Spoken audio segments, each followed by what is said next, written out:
to the Super Bowl enough times for me to consider him one of the greats. And yet he's always talked about in that upper echelon.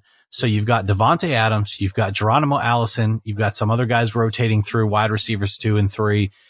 You need to make it happen now because time is running out for this roster. I mean, heck, they've got Jimmy Graham at tight end, and I don't really know when the last time Jimmy Graham caught a football in the NFL. So this team, boy, long-winded answer to say at 9. I'm not comfortable, Justin. I got to go the under. I really wasn't sure where you're going with the Aaron Rodgers Danica analogy there. So thank God you went the direction you did, but that was off to a rough start. I went under on Green Bay. I feel like they're just going to be mediocre. I have them in that 8-8 area. They can't seem to escape the drama right now. And everybody's going to be watching, what's Aaron Rodgers' relationships like with Matt LaFleur? Does he feel like he can keep pace with him? Aaron Rodgers is such a brilliant mind. Does he just overlooking this coach? That's going to be the talk all year, especially if this team struggles. Now, if they come out of the gate, they play well, a lot of that talk will go away. But I'm just not buying into this team. They've had to make cuts on the defensive side because of the Rodgers contract. Got a lot of young wide receivers. And Rodgers hasn't exactly been the most durable guy either.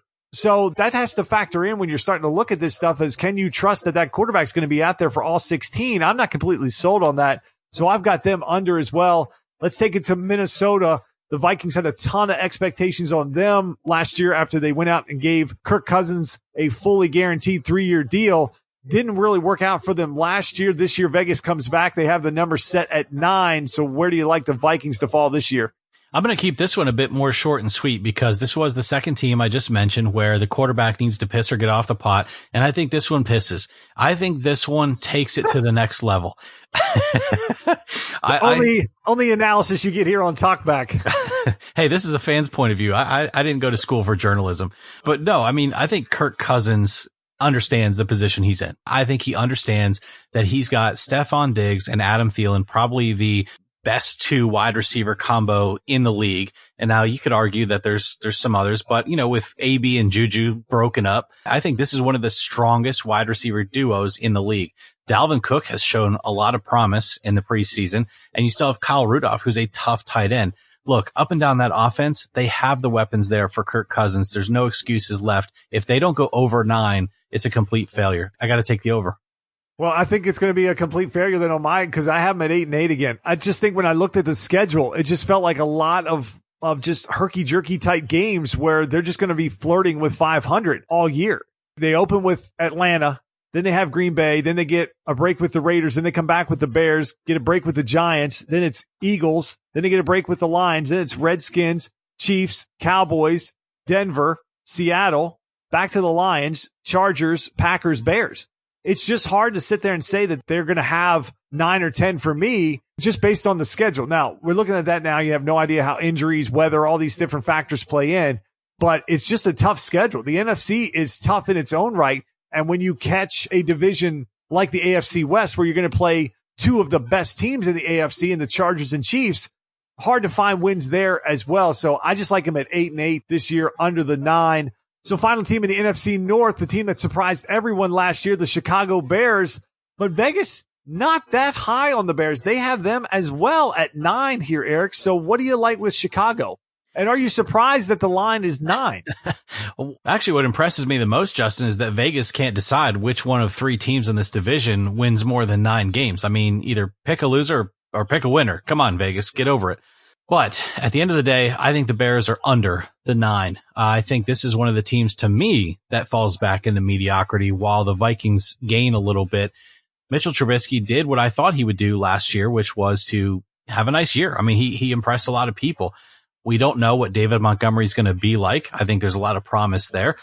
But up and down this roster offensively, I just don't know that they're keeping up with a team like the Vikings for me. And then, of course, as we keep saying, once they play some of the other teams in the NFC East, the AFC West, I think this, to me, is a team that falls more in that 8-8 category. I'm kind of there with you. I have it pushing at 9 and 7. I just think, again, when you look at their schedule, it's a lot tougher than it was last year for this team. And the simple fact is they're not going to sneak up on anybody.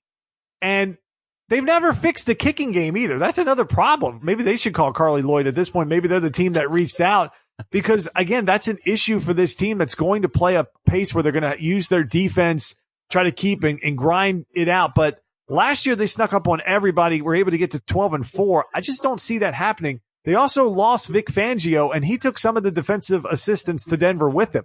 And that's going to have an impact. I can tell you, watching Denver, when they lost Wade Phillips, kind of in that same mode, older coach, been around a long time, players really liked him.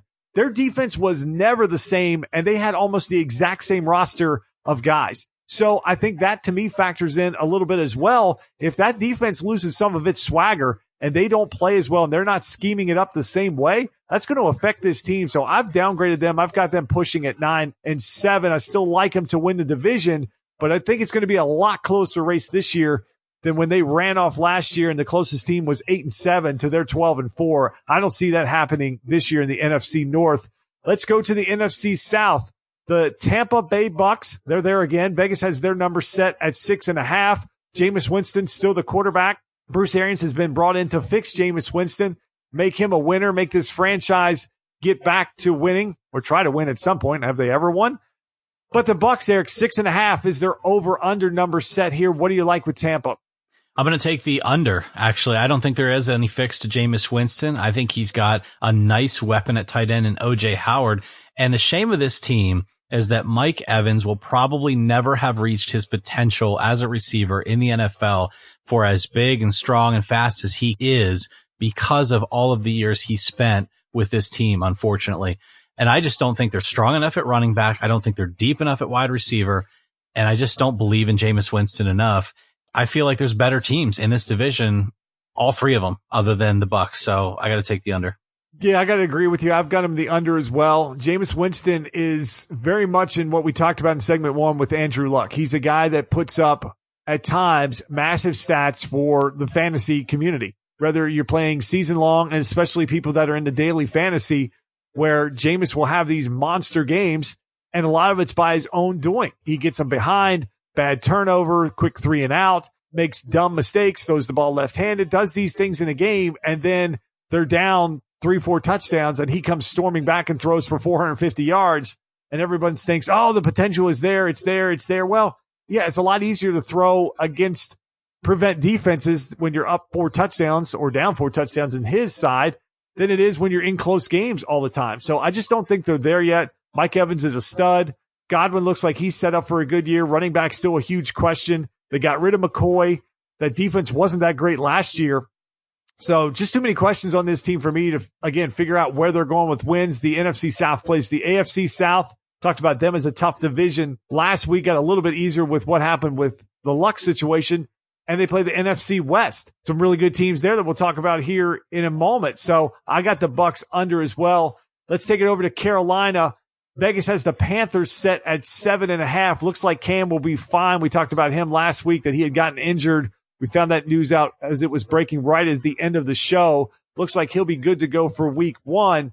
But where do you like Carolina at with their number at 7.5? Christian McCaffrey is another guy that I feel very similar to the way I feel about Saquon Barkley. A ton of talent. I think they're going to overuse him. I think they're going to wear him down. And I think ultimately this team finishes under 7.5 because they're going to wear him down. And I'm not confident that Cam Newton, even if his ankle is fine right now going into week 1, whether it's his ankle or his shoulder or whatever, I'm not confident that he plays all 16 games in the season. And then, quite frankly, they're just not deep enough offensively. I think their defense is middle of the road, sometimes plays really well and can shock you, especially in fantasy football. Sometimes you think, oh, okay, Carolina will play some guys against them, and they come up really well. Sometimes they totally lay down, and they just, who are the Panthers at that point? They're getting steamrolled. So I think all things together for me, I'm just not confident enough to go over 7.5. And again, I think the next 2 teams we're going to talk about are just the 2 better teams out of the 4 in this division. I actually went over with Carolina. And part of the reason is I feel like I never get a good read on this team. I always shortchange them.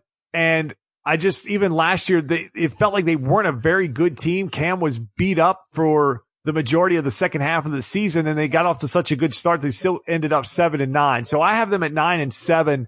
They just always are a perplexing team to me. and they just find ways to win games. They're a team that's really good at home. They get those early 1 o'clock games, or they get the West Coast teams coming over. They just playing in 1 o'clock in Charlotte, and they have a great home field advantage that they just win games at times that seems shocking to me that they win. So I wasn't exactly sure what to do with them. I don't feel that great about any part outside McCaffrey, but they're a team that always seems to surprise me with who they beat and how well they play, especially early in the season. So I've got them over the 7.5. All right, Nick, let's take it to the next team in the NFC South. That is the Atlanta Falcons. Vegas has their number set at 8.5.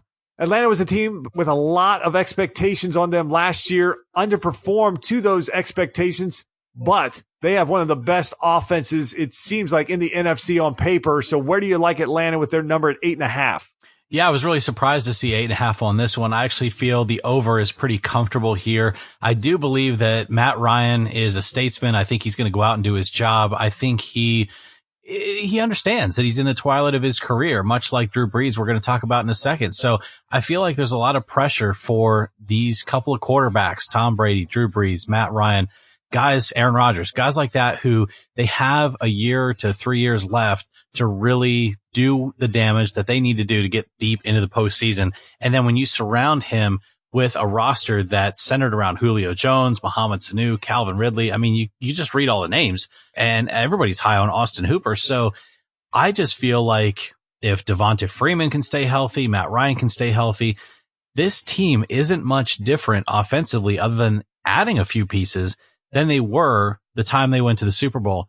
But can they put it all back together? Because we talked about last year, what was that going to look like for them coming off of such a devastation? They've got to get it back together at some point. And I think 8.5 is a little low for Vegas. So I feel comfortable in the over on this team. Yeah, I'm the same way. I have them over as well. And really the game that kind of swung it to me was their game with the Colts that I thought would be a game that Atlanta might not be able to win if Luck was the quarterback. And I think that's the game that I feel like Atlanta now can certainly win. So that kind of jumped them for me. So I actually moved them from 8-8 to 9-7 and went with the over with Atlanta. To your point, there's a lot to like on this team. Defensively, that will be the area that can they improve.